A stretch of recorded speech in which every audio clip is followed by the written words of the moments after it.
बजरंगबली की पूजा सभी मनोकामनाओं को पूरा करने वाली जरूर है, लेकिन उसके लिए आप और आपके जो कर्म है वो अधिकारी होने चाहिए। ऐसा नहीं है कि आपने जिंदगी भर तो कुछ अच्छा काम किया नहीं, हनुमान का नाम कभी सुना भी नहीं, न कभी मुंह से जपा, और आप खाली जाके एक दिन बजरंगबली जी की पूजा कर लो ताकि आपकी मनोकामनाएं पूरी हो जाए, आपके पाप धुल जाए, तो ऐसा कभी नहीं होगा।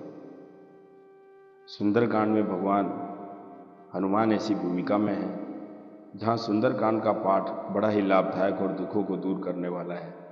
लेकिन क्या आप जानते हैं सुंदरकांड का नाम सुंदरकांड क्यों पड़ा? तो आज की इस वीडियो में ये जो शूट हो रही है, हम बताएंगे आप लोगों को कि सुंदरकांड से जुड़े वो कौन से अनोखे रहस्य हैं। गोस्वामी तुलसीदास जी ने संपूर्ण रामचरितमानस में दशरथ पुत्र श्री राम जी के शौर्य और विजय की गाथा को बताया है, लेकिन सुंदरकांड में उनके सबसे प्रिय भक्त हनुमान जी के बल, पराक्रम और विजय का गुणगान किया गया है। इसलिए इस सोपान के नायक भगवान श्री राम नहीं, बल्कि उनके परम भक्त, उनके परम शिष्य श्री हनुमान जी हैं। रामचरितमानस में सुंदरकांड 7 कांडों में से एक कांड है और पंचम सोपान है। मान्यता है कि जब पवन सुत हनुमान माता सीता की खोज में त्रिकुटांचल पर्वत पर पहुंचे, वहां 3 पर्वतों में से एक सुंदर पर्वत पर उन्होंने अशोक वाटिका में माता जानकी जी से मुलाकात की और राम गायन करके माता के दुख को हर लिया। तभी तो सुंदरकांड में कहा गया है कि रामचंद्र गुण बरने लागा, सुनत ही सीता का दुख भागा। क्या कहा गया है कि रामचंद्र गुण बरने लागा, सुनत ही सीता दुख भागा।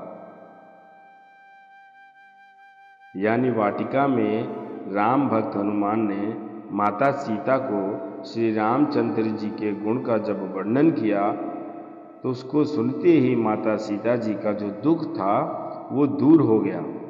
इसी के कारण सुंदरकांड को सुंदर कहा गया है।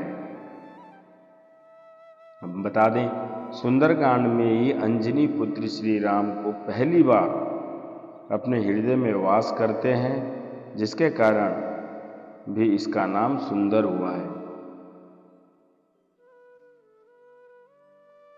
सुंदरकांड का नियमित रूप से अगर आप पाठ करते हैं तो पवन पुत्र हनुमान जी की असीम कृपा पर होगी। लेकिन नियमित पाठ करने से शुभ कार्य की शुरुआत से पहले सुंदरकांड का पाठ करने का विशेष महत्व है।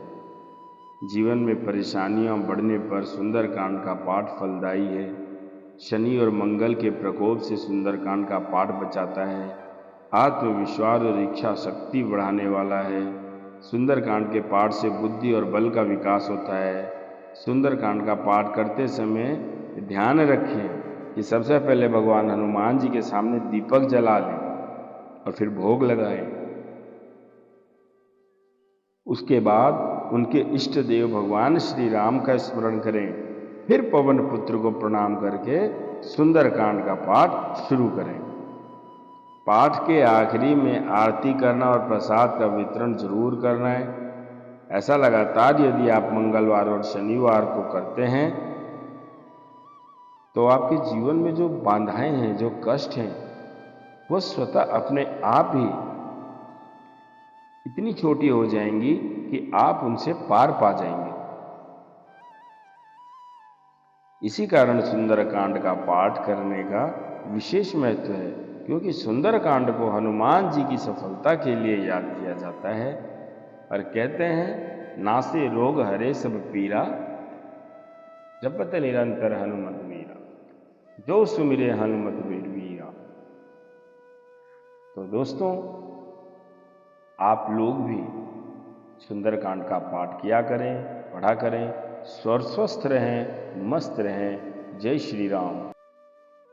आइए एक बार भगवान श्री हनुमान जी की जय बोल के हम इस वीडियो को यहीं पर समापन करते हैं।